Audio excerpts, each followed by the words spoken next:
आप सभी लोगों का मेरे इस यूट्यूब चैनल में स्वागत है। आप लोग लगातार बहुत सारे वीडियो ऑलरेडी देख चुके हैं एमएस एक्सेल पर।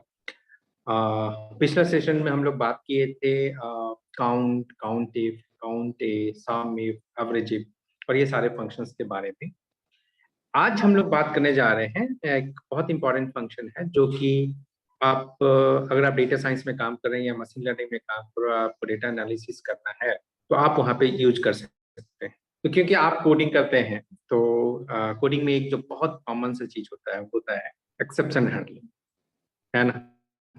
तो अब क्योंकि एक्सेल में जो हम लोग फंक्शन वगैरह लिख रहे हैं तो आपको अभी तक तो आप देखे होंगे कि आप बहुत सारा कुछ कर लिए, सब निकाल लिया, एवरेज निकाल लिए, काउंट वगैरह सब निकाले, एवरेज निकाल पा रहे थे, सबमिट कर पा रहे हैं, काउंटिव कर पा रहे हैं। ये सब फंक्शन बना के रखा हुआ है और आपको इस सब के लिए कोई भी कोड लिखने का जरूरत नहीं पड़ता है। फंक्शंस है और बहुत ही अच्छा आपके पास यूजर इंटरफेस बना हुआ है और यूजर इंटरफेस को यूज करके आप फंक्शन लिख लेते हैं। वहाँ पे सारा हेल्प अवेलेबल है, तो अगर आपको याद है नहीं है उससे कोई फर्क नहीं पड़ता, आप यूज कर सकते हैं।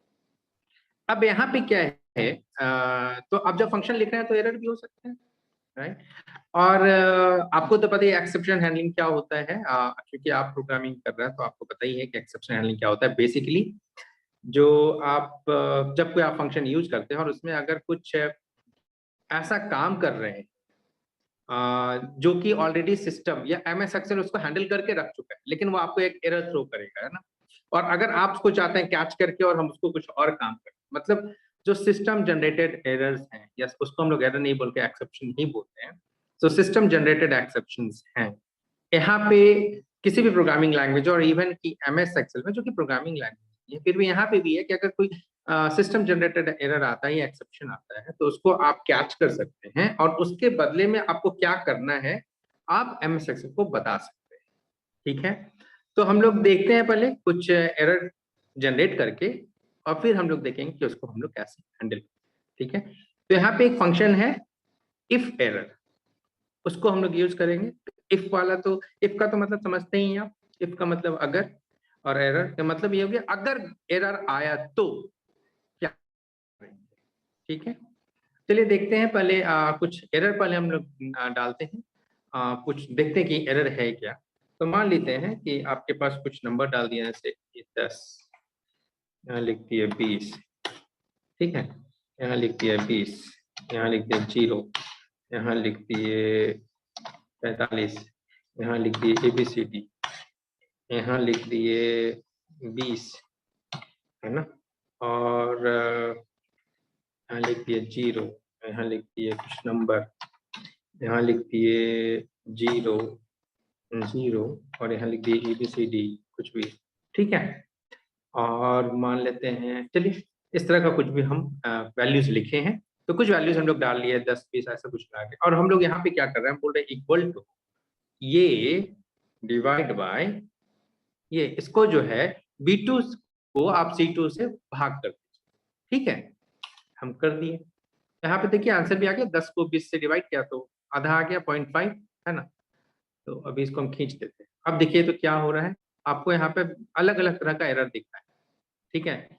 एक तो है डिप, एस डिप, ये जब कभी भी आप कोई फॉर्मूला यूज कर रहे हैं और अगर जब फॉर्मूला आप फिल कर रहे हैं या फॉर्मूला आप लिख रहे हैं और वहीं पे अगर आपको कभी ये हैश के साथ कुछ स्टार्ट होता हुआ दिख रहा है, ठीक है, तो इसका मतलब समझिए कि आपको जो है एक्सेल जो है कुछ एरर थ्रो कर रहा है कि आप जो फॉर्मूला लिखे हैं ना वो फॉर्मूला जो है काम नहीं हो पा रहा है, उसका जो काम होना चाहिए था वो नहीं हो पा रहा है, और एक्सेल जो है आपको एक एरर रिटर्न कर रहा है, ठीक है। तो अब मान लेते हैं कि एरर आ गया। अब एरर का कारण है कि आप जैसे मान लेते हैं 20 को आप डिवाइड कर रहे हैं 0 से, तो आपको तो पता ही है कि 0 से डिवाइड कीजिएगा तो क्या होगा, इन्फिनिटी। किसी भी नंबर को 0 से डिवाइड कीजिएगा तो क्या होगा, इन्फिनिटी। तो यहाँ पे अगर किसी भी नंबर को अगर हम 0 से डिवाइड करते हैं तो ये एरर थ्रो करता है, एरर देता है आपको कि भाई गलती है, आपका जो वैल्यू है वो मेरे जो भी मेरा काम कर रहे थे, जो फॉर्मूला आप लगाए थे भाग करने वाला, वो वैल्यू के साथ ये काम नहीं करेगा और यहाँ पे हम एरर दे रहे हैं। अब जैसे हम 45 को भाग कर रहे हैं किससे, DFTZ से। अभी 45 को भाग कीजिएगा किसी वर्ड से, किसी कोई अक्षर से, है ना, तो क्या करेगा वो, अरे नंबर को तो नंबर से भाग गुना करेंगे ना, यहाँ पे हम कर दिए हैं। ठीक है। तो मतलब ये है कि कोई फॉर्मूला लिख दिए मान लेते हैं कभी आप, अब आपके पास तो पूरा का पूरा रॉ भरा हुआ है, पूरा रो भरा हुआ रहता है ना, आपके पास बहुत सारा डेटा है और आप कोई फॉर्मूला लिखे हैं और उसमें से आपको मान लेते हैं कि कोई एरर वगैरह आ रहा है, ठीक है, कोई फॉर्मूला लिखे है उसमें कुछ एरर वगैरह आ रहा है, ठीक है। तो अगर आप उसको हैंडल करना चाहते हैं तो कैसे हैंडल, ठीक है। तो आज हम लोग देखते हैं एक फंक्शन हमारे पास है एक्सेल में, इफ एरर इक्वल टू लगाते हैं, फंक्शन में जाते हैं, इसको ले आए जरा यहाँ पे, ठीक है। तो क्या बोले हम, फंक्शन एक काम करते हैं, यहाँ पे ऑल पे क्लिक करते हैं, है ना, और आई के पास जाते हैं, इफ एरर, तो आई के पास जाइए, और अगर आप जब आई एफ, इफ तो आप देख ही लिए हैं, ठीक है। वैसे ये इफ एरर, उसके बाद अगर आप आगे चलते चलिएगा तो बहुत सारा आपको फंक्शन मिलेगा। If N A returns the value specify if the expression resolves to hash N A otherwise returns the result of it. खैर, हम आपको कुछ फंक्शन बता देते हैं, उसके बाद जब आप यहाँ पे एक्सप्लोर कीजिएगा तो आपको बहुत सारा फंक्शन और भी मिलेगा, यहाँ पे हजारों में फंक्शन, सारा फंक्शन तो वन बाय वन नहीं देख सकते, लेकिन जो भी इंपॉर्टेंट है वो हम लोग देख रहे हैं, है ना। तो चलिए हम लोग ये बात कर रहे थे इफ एरर की, तो इफ में जाते हैं, तो ये आपको हम दिखा दे, जैसे ऑल में चले जाइएगा तो आपको सारा फंक्शन दिखा देगा, है ना। तो अभी आप जाकर अगर आई को इफ वाला खोजना है तो आई में जाइए, तो सब आपको एक साथ मिल जाएगा, इफ और उससे और मिलता जुलता जो भी फंक्शन है वो सब आपको एक जगह पे मिल जाएगा, तो आप कोई भी फंक्शन आराम से खोज सकते हैं। चलिए फिर बात करते हैं हम लोग इफ एरर पे, इस पर डबल क्लिक किए, अब यहाँ पे बोल रहा है वैल्यू, ठीक है। तो वैल्यू का मतलब क्या होता है ना, कि बेसिकली हम बोल रहे हैं कि भैया हमको ये वाला चीज D2, ठीक है, कि हम बोले वैल्यू में डाल दिए हैं D2, है ना, और वैल्यू इफ एरर, अगर एरर है तो क्या करें, ठीक है। अगर एरर है तो हम क्या करें, एरर है तो हम बोलते हैं कि वहां पे ऐसा करो, तुम डाल दो 0, ठीक है। आप कुछ भी लिख सकते हैं, वर्ड भी लिख सकते हैं, लिख दीजिएगा कि एरर ऑकर्ड, कुछ भी लिख सकते हैं, वो भी हम लोग एक बार करके देख लेंगे। अभी हम ओके कर देते हैं, ठीक है। और अभी हम इसको खींचते हैं और अब देखिए क्या हो, ठीक है। तो अब क्या हुआ, एक सही वाला भी लिख देते हैं, नहीं तो लगेगा फिर सब 0 0 आ गया है, 45 6, इसको अभी एक बार हम खींचते हैं, इसको भी यहाँ पे खींचते हैं, तो देखिए क्या हुआ। तो हम क्या बोले थे, यहाँ तो मेरा फॉर्मूला लिखा हुआ है, यहाँ पे फॉर्मूला लिखा हुआ है ना, तो हम बोले क्या कि एक काम कीजिए, आप इस फॉर्मूला को चेक कीजिए कि फॉर्मूला सही है, ठीक है। अगर फॉर्मूला सही है तो जो वैल्यू था वो वैल्यू आएगा, ठीक है। और अगर फॉर्मूला सही नहीं है तो यहाँ पे हम क्या लिखे हैं, देखिए जरा, इफ एरर D2, D2 में क्या है, D2 में देखो कि D2 में कोई एरर है क्या, अगर एरर है, ठीक है, तो आप क्या करेंगे, वैल्यू इफ एरर, देखिए वैल्यू इफ एरर मतलब दूसरा वाला जो पैरामीटर है वो बोलता है कि अगर एरर होगा तो हमको वहां पे क्या रखना है, तो हम बोले कि अगर जो D2 में एरर है, D2 में अगर एरर है तो आप वहां पे रख दो 0, और अगर नहीं है तो क्या करेगा, तो एरर अगर नहीं है तो जो भी आपको कैलकुलेट करके जो आंसर आता है वो आप वहां पे रहने, ठीक है। तो अभी आप अगर हम देखेंगे तो यहाँ पे क्या हुआ कि भैया जब इस D2 में तो कोई एरर नहीं था, है ना, D2 में कोई एरर नहीं था, तो क्या किया, ये अपना 0.5 था 0.5 लिख दिया, लेकिन यहाँ पे एरर है, इस फॉर्मूला में एरर आया है ना, D3 में तो एरर आया, तो एरर आया तो क्या कर दिया 0, फिर वैसे यहाँ पे भी एरर आया था और यहाँ पे तो कोई एरर नहीं है, यहाँ पे क्या है, जीरो को डिवाइड किया 76 तो आंसर तो 0 होगा, तो यहाँ पे तो आंसर ही 0 था, तो यहाँ पे कोई एरर नहीं है, लेकिन आपका वैल्यू आया 0 क्योंकि 0 वैल्यू है आपका, ठीक है। यहाँ पे एरर था तो यहाँ पे 0 आ गया। एक काम करते हैं, अगर ये 0 से अगर थोड़ा सा भी कंफ्यूजन है तो एक काम करते हैं, हम बोलते हैं कि अगर एरर है तो वहां पे कर दो एरर ऑकर, एरर ऑकर, ठीक है, एरर ऑकर, ठीक है। अब इंटर, और अब हम इसको खींच देते हैं, ठीक है। अब देखिए तो यहाँ पे 0 ही है ना, यहाँ पे एरर ऑकर नहीं आया ना, इसका मतलब इसमें एरर नहीं है, और जिसमें जिसमें एरर है उसमें आ गया एरर ऑकर, ठीक है। तो ये आपका था इफ एरर, तो इसको आप यूज कर सकते हैं अपने जब भी आप डेटा एनालाइज कर रहे हैं और कोई फॉर्मूला वगैरह डाल रहे हैं और अगर आपको कुछ डेटा में कोई फॉर्मूला है, नंबर और स्ट्रिंग का कुछ वैसा कुछ फॉर्मूला आ रहा है और वहाँ पे कुछ एरर आने का चांसेस है, तो आप वहाँ पे इफ एरर फंक्शन लगा के अगर कुछ एरर आता है तो आप वहाँ पे क्या रखना है, आप वहाँ पे रख के और वैल्यू को सब्स्टिट्यूट कर सकते हो, उसके बदले में क्या रखना है वो आप वहाँ पे कर सकते हैं।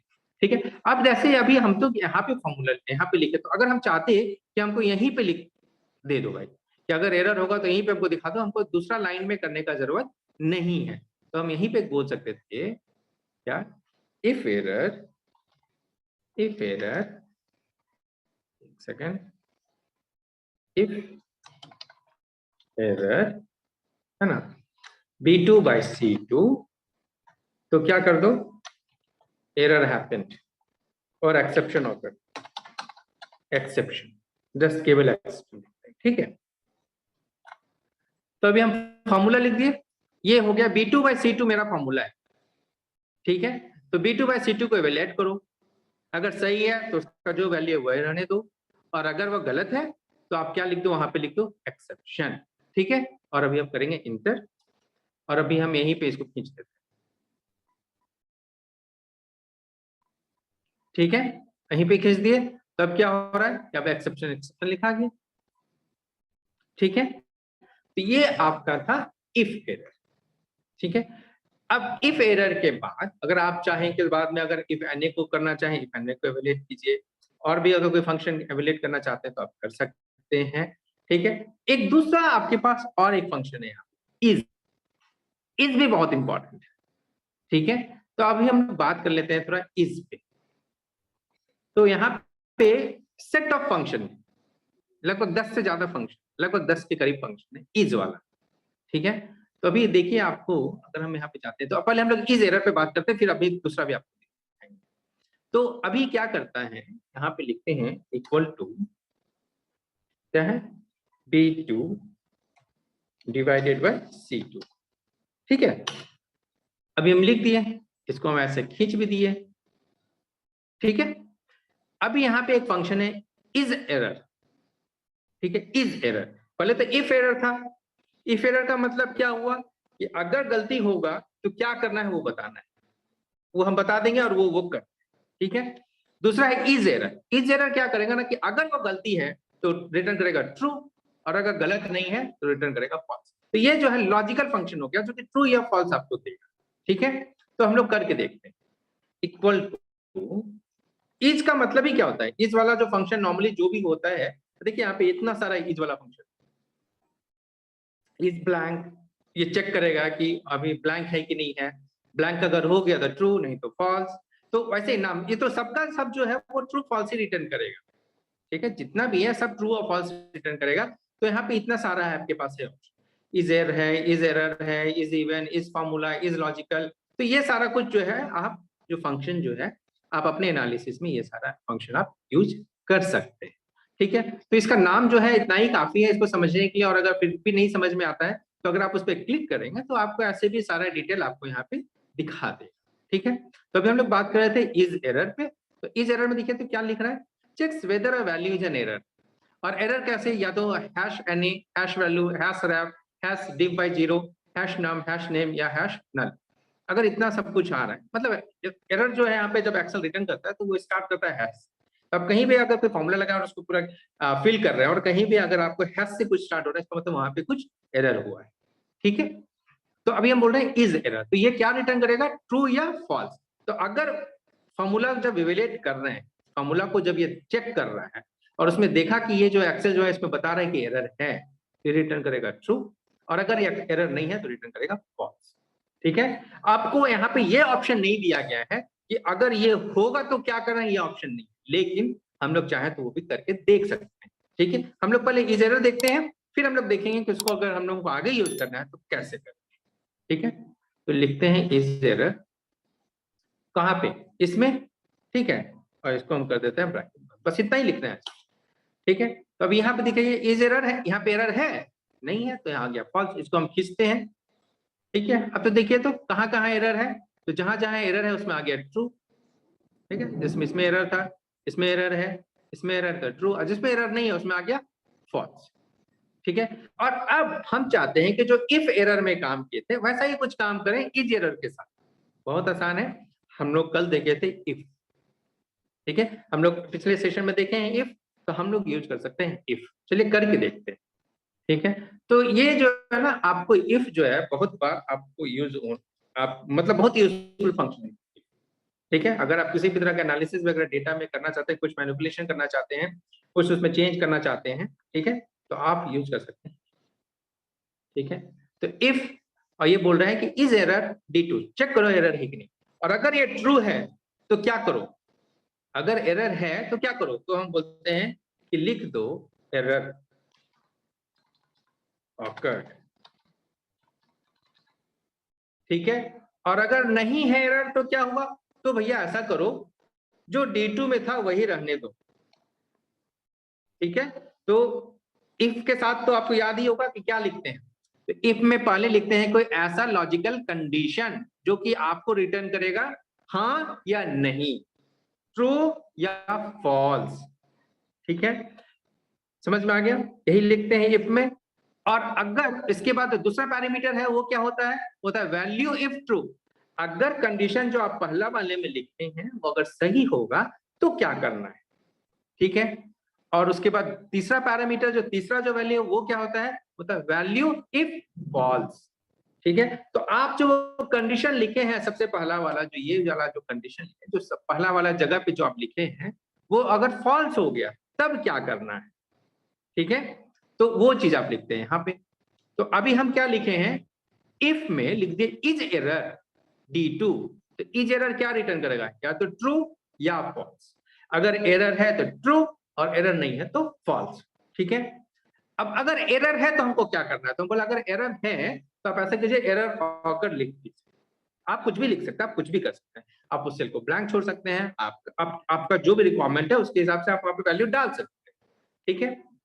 और अगर एरर नहीं है तो क्या कीजिए, तो जो मेरा वैल्यू आना चाहिए वही रहने दो, तो D2 जो था D2 को D2 ही रहने देना है, ठीक है। अब हम प्रेस करते हैं इंटर, ठीक है। तो अभी यहाँ पे तो एरर नहीं है, तो 0.5 था तो D2 में 0.5 था तो 0.5 लिखा गया, और अभी हमने इसको खींच दे रहे हैं। अब देखिए तो जहां जहां एरर था वहां पे एरर ऑकर लिखा गया, और जहां एरर नहीं है तो जो वैल्यू आना चाहिए था उस जो भी हम लोग फॉर्मूला दिए हैं उसके हिसाब से, तो D2 में एक फॉर्मूला है, ठीक है। तो अगर हम लोग अभी ये काम यहाँ पे किए हैं, यही काम हम चाहे तो यहाँ पर डायरेक्ट भी कर सकते हैं। कैसे, तो हम लिखेंगे पहले तो इज एरर, देखिए फॉर्मूला लिखने का एक बहुत आसान तरीका है, कोई भी फॉर्मूला को एक ही साथ में तीन चार फंक्शन एकदम नहीं लिखना है, उसको हमेशा ब्रेक तोड़ तोड़ के लिखना है, बड़ा आसानी से हो जाता है काम। लेकिन अगर आप सोचिएगा एक ही साथ सब कुछ सोच के सोचना शुरू कीजिएगा कि फंक्शन फंक्शन के अंदर फंक्शन के अंदर ऐसे अगर सोचिएगा तो आप जो है मुसीबत में फंस जाइएगा, आपका कोई काम नहीं, ठीक है। तो कोई भी चीज को जब आप यहाँ पे कोई फंक्शन लिख रहे हैं या जब भी आप कोई प्रोग्राम में लिख रहे हैं तो आपको हमेशा उसको जो है छोटे छोटा तोड़ तोड़ के सोचना है, एक एक चीज को अलग अलग सोचना है, अलग अलग लिखना है, तो आप उसको आराम से लिख सकते हैं और आपको लिखते समय समझ भी आएगा, बाद में अगर उसको आप कभी पढ़िएगा तो भी समझ में, ठीक है। तो अभी हम लोग सबसे पहले चेक क्या करना है कि भैया एरर है कि नहीं है, तो ये वाला फंक्शन तो इसका तो काम हो गया, ये ट्रू या फॉल्स रिटर्न कर देगा। अब इसको हमको क्या करना है, इफ में डालना है, क्या कि ये तो ट्रू फॉल्स रिटर्न करना है ना, तो इफ वाले के साथ हम डाल दिए, तो अब इफ का ब्रैकेट हम डाल दिए हैं। और ये पहला वाला जो चीज है तो पहला तो वही कंडीशन है कि भैया इसमें देखो कि एरर है कि नहीं है, और अगर एरर है तो इफ का क्या काम होता है कि भैया अगर एरर है तो क्या कीजिए, तो अगर एरर है तो हम बोलते हैं कि एरर ऑकर लिख दो, एक्चुअली हम लिखते हैं एरर है जस्ट एक्सेप्शन, कुछ भी लिखिए, ठीक है। और अगर एरर नहीं है तो क्या करो, तो B2/C2 करो, B2/C2 यही करना था ना हमको, ठीक है, और इंटर। वैसे आप अपने हिसाब से आपका जो भी रिक्वायरमेंट होगा उसके हिसाब से आप कंडीशन लिख सकते हैं। और अब देखिए तो आ गया 0.5, जहां जहां एरर नहीं है वैल्यू आया, और जहां जहां एरर है वहां पे एक्सेप्शन लिखा, ठीक है।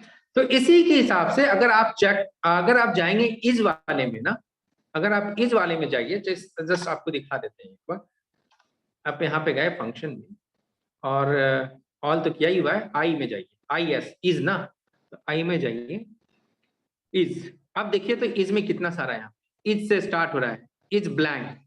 ऐसे आप बहुत आसान है ना एक्सेल में, आप कोई भी जैसे इस ब्लैंक पे गया था, नाम ही पहले तो नाम ही से समझ में आ जाएगा कि इस फंक्शन का काम क्या है, ठीक है। और इस जितना भी फंक्शन है उसमें सारे ज्यादा से ज्यादा फंक्शन में आपको केवल एक वैल्यू डालना है, और इस वाला फंक्शन जो नॉर्मली जो फंक्शन का नाम इस से स्टार्ट होता है, वो नॉर्मली जो फंक्शन है वो आपको ट्रू या फॉल्स रिटर्न करेगा, और ज्यादा कुछ नहीं, ठीक है। नॉर्मली यही सारा काम होगा, ट्रू या फॉल्स रिटर्न करना। और अभी आप उस ट्रू और फॉल्स को आपको जैसे यूज करना है कीजिए, आप इसके अंदर में डाल के यूज कीजिए, चाहे जैसे मैंने वैसे कीजिए, ठीक है। तो अभी देखते हैं, जैसे हम लिखे इज एरर इज ब्लैंक है तो क्या बोलेगा भैया, checks whether a reference to an empty cell and returns true और। तो ये जस्ट बोलेगा कि भैया जो भी हम रेफरेंस डाले हैं, जिस भी सेल का नंबर दिए हैं वो ब्लैंक है कि नहीं है, अगर खाली है तो ट्रू और खाली नहीं है तो फॉल्स। तो उसी तरह से इज एरर, और ये भी आपको ट्रू या फॉल्स रिटर्न करेगा। इज एरर भी आपको ट्रू या फॉल्स रिटर्न करेगा। इज इवन, अगर कोई नंबर दिया हुआ है तो बताएगा कि इवन नंबर है कि ऑड नंबर है, ठीक है। तो अगर इवन है तो ट्रू और नहीं है तो फॉल्स, ठीक है। अब यहाँ पे इस फॉर्मूला का मतलब क्या हुआ कि फॉर्मूला है क्या, ठीक है। तो जिस सेल का नाम दीजिएगा, जैसे अभी हम लोग इस एरर में क्या दिए थे, D2 दिए थे, तो ऐसे ही कोई सेल का नाम दीजिएगा तो वो चेक कर लेगा कि ये जो सेल में कोई वैल्यू है या इसमें कोई फॉर्मूला लिखा हुआ है, ठीक है।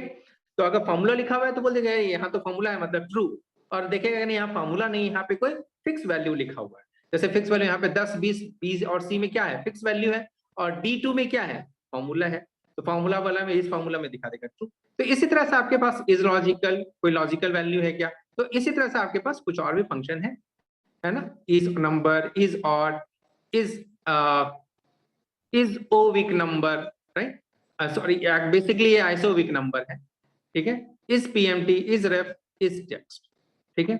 तो यहाँ पे इस तरह से सारा फंक्शंस है, जो कि जब आप डेटा एनालाइज कर रहे हैं और आप फंक्शंस को यूज करना चाहते हैं तो ये सारा फंक्शन भी आपको जरूरत पड़ सकता है और आप इसको भी यूज कर सकते हैं, ठीक है। तो आशा करते हैं कि आपको ये सब कुछ समझ में आया होगा, और अगर कोई भी फंक्शन जब अगर आप यूज कर, जैसे अभी हम लोग इफ एरर पे बात की, इस एरर पे बात की, उसके अलावा इस फॉर्मूला शायद आपको समझ में आ गया हो।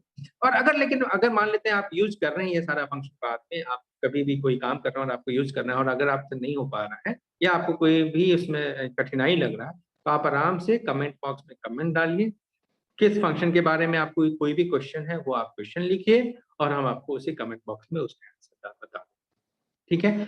तो हम लोग आज के लिए इस सेशन के लिए इतना ही रखते हैं, फिर से हम लोग अपने अगले सेशन में हम लोग कुछ और नया फंक्शन देखेंगे, कुछ और नया चीज देखेंगे मैं सेक्शन में, जो कि आपको और ज्यादा हेल्प करेगा आपके एनालिसिस के काम में, ठीक है। तो इस वीडियो को देखने के लिए आप लोगों का बहुत बहुत धन्यवाद, और जैसा कि हम आपको बार आपसे बोलते हैं कि अगर आप लोगों को ये वीडियो समझ में आ रहा है, ये सारा टॉपिक जो हम लोग यहाँ पे डिस्कस कर रहे हैं, ये अगर आप समझ पा रहे हैं और आपको इससे कोई भी फायदा मिल रहा है, तो प्लीज इसको आप केवल अपने तक मत रखिए, इसको ज्यादा से ज्यादा लोगों तक शेयर कीजिए ताकि सब लोग इसको देख पाए और सब लोग इसका फायदा उठा पाए। धन्यवाद इस वीडियो को देखने के लिए, और हम आशा करते हैं आप सभी लोगों के साथ इसको शेयर करेंगे, और उसके लिए आप लोगों को एडवांस में धन्यवाद, ठीक है। हम लोग फिर से मिलेंगे, आप लोगों का दिन अच्छा रहे।